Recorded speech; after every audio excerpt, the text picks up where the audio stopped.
Look, you bought the house in the HOA. It wasn't me.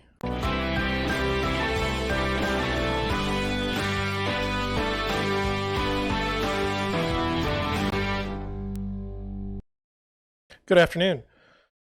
Um, you know, I think HOAs get a bad rap, but at the same time, things happen in HOA. It's just terrible. But at the, at the same time, bad things happen.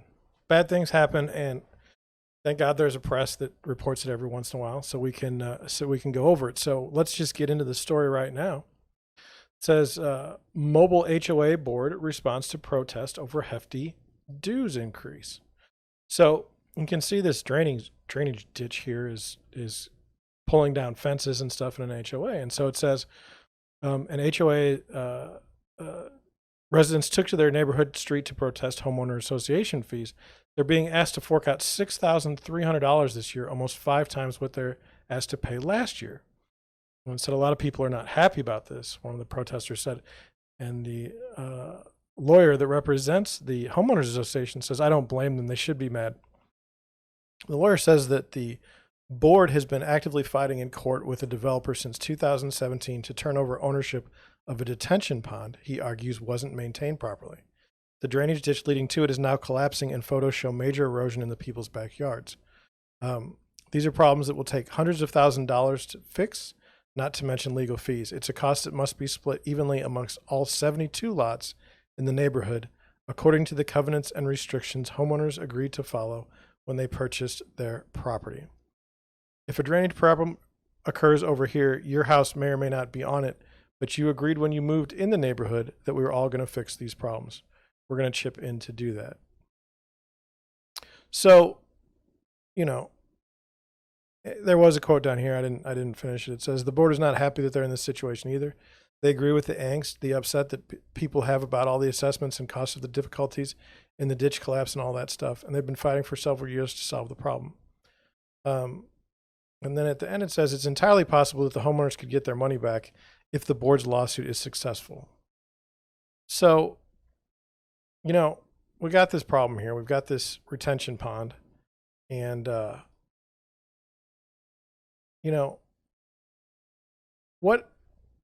what happens when you're, is it possible to just have bad luck? Is it possible that sometimes bad things happen to you and you just have to deal with it? And increasingly, that's kind of where I'm at on the fence as far as I know is, bad things happen. Unfortunately, it happened to you. You're going to have to pick yourself up and move on. And I don't know what else to say.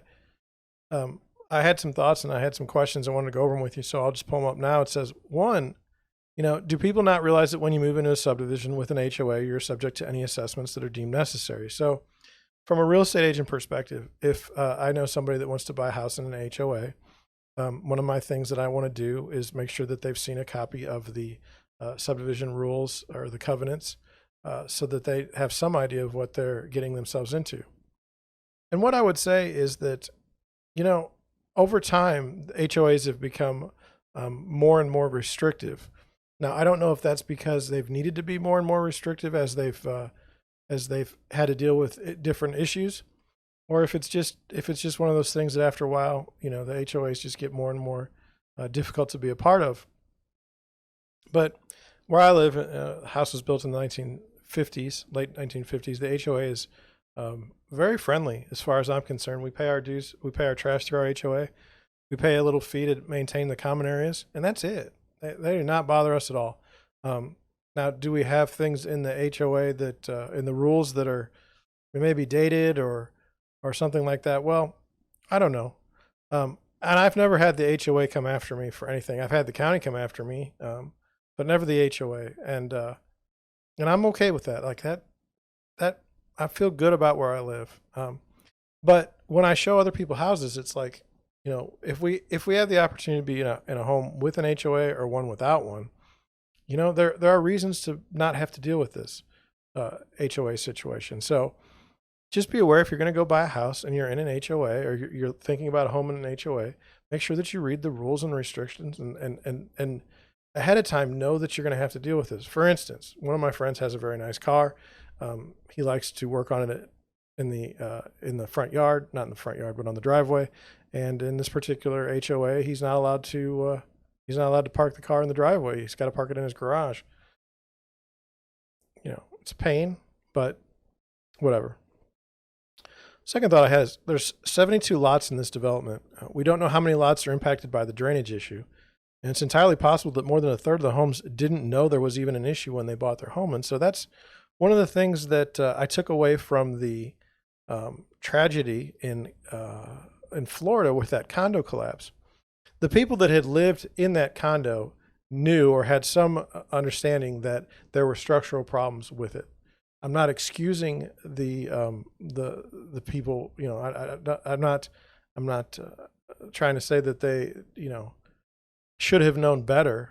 Okay, but what I'm saying is there was an indication that there may be structural issues with those condos. Now, what I don't know is when you went to buy a condo, were those in that unit or in that building, did the new owners of those condos also get that information before they purchased the condos, or was that something that didn't get passed along to them that maybe the board knew, but the new buyers did not know? Now that would stink.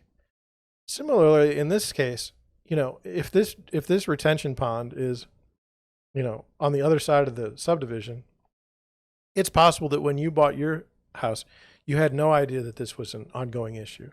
Now, we know that it's been going on since about 2017, so there's only been 4 years right now of an issue. But it happened, and it's something to be aware of. So I was thinking about it, and one of the ways that we normally mitigate risk when purchasing a new home is to have a home inspection. These inspections only focus on the home, however. They would not be looking for retention pond issues unless the house that was being purchased was next to the retention pond. This indicates there's a gap in the purchase process. So yes, I always recommend my buyers get a home inspection before they purchase their home. If you're on the other side of the subdivision, you have no idea that the retention pond is an issue, unless, of course, you've been informed about it ahead of time. But now we're living in an age where a home is selling within the first 2 days of it going active, and I mean with multiple offers. It causes a mania.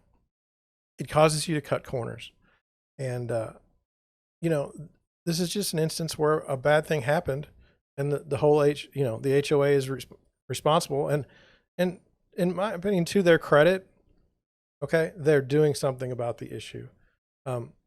I often hear stories about HOAs that have not funded their repairs, or they have not funded, they have not actively collected fees.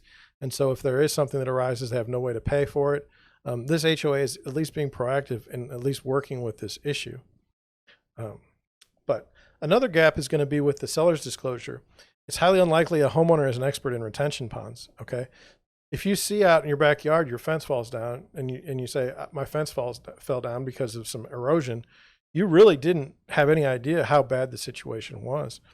A seller could reasonably report on something as simple as property erosion in the backyard, and as long as they hadn't been informed by the HOA beforehand, they likely would have no idea how serious of an issue this could be. And so I see this. I was at a house in Arnold once, and I had some really nice buyers, and we were really interested in this home, but in the backyard, it faced what I would say was a cliff, okay? And there was this creek, and there was a fence built for the yard, but you could see over time that the more and more the yard was eroding into the creek. And I told my buyers, why do we want to buy this house when we can buy another house that doesn't have this issue? And I meant that. If you do see an issue that could happen in the future, maybe that's a good reason to move on to a different house. That's just me. The house sold within a day, as all do, and someone will take the risk. But I just didn't want that to be my buyers. So another thing I was interested in by this article is that they're protesting the HOA. And according to this article, some members of the community protested, with the issue being that they felt that they were underinformed as to the severity of the issue. They felt that the board was keeping secrets. And if this is true, I could understand that protest, but what I wouldn't be able to understand is a protest about fees associated with the possible repair. You moved into an HOA and you agree to the rules when you move there. So, you know, no one wants to pay this money. Okay. It's 5 times more than they normally pay. At the same time, you need to get this fixed because your property values are going to go down, especially those most impacted by this issue, which are the people by the drainage ditch. The assessment to the HOA is to pay for the repairs to the drainage ditch, but the lawyer for the HOA says if they win their suit against the developer, the fees may be reimbursed. My word of caution is that anytime an HOA has to file legal action, there's a possibility they will lose, and the lawyer's fees are going to come out of your pocket. Every individual in an HOA must make the decision pursuing legal action and know about the possible downside. So I've often seen HOAs will go sue and they'll lose. And then it's a question of who pays the fees. If they've lost, you're stuck paying the fees on the HOA side. So this isn't against attorneys. You know, you need the attorney to follow through with these things, but at the same time, just know your risks. And finally, I'm not anti-HOA. I just want you to know what you might be getting into when you're a part of one. It's never as simple as someone painting a fence or home the wrong color or too many cars in the driveway. You need to know this stuff before you move into the HOA. Your best chance of getting through this, like I said, is to know that you're in an HOA and you know how restrictive they might be, and if that's someplace you want to live. That's where I'm at today. I hope you understand that, you know, an HOA it can get to be a problem. It can get to be a big deal. If you had any chance to live in a place that doesn't have an HOA, you might be better off, unless you know you're worried about your neighbors, and you know we all know that neighbors can be a little silly too. But that's all I have for you today. I just wanted to point out that we're doing our live streams now every weekday at 9 a.m. We talk about real estate articles, what's going on in the real estate market every day. Please come and hang out in the chat. I'd love to see you there. And thank you for watching. Thank you for listening. And I'll catch you on the next one.